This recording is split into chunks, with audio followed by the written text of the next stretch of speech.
Pensamiento del día, miércoles 12 de noviembre. Libertad interior. Sentimos a veces que una persona o una actividad se interpone entre nosotros y Dios como un obstáculo y contamina nuestra relación con Él. Es hora de repetirle: tú, Señor, eres mi único bien. Esto nos ayudará a purificar nuestras intenciones y a redescubrir la libertad interior. La palabra vivida nos hace libres y puros porque es amor.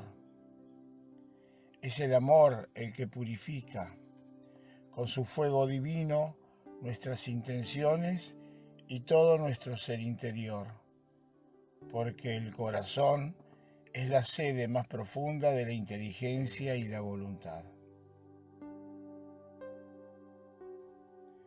Chiara Lubick.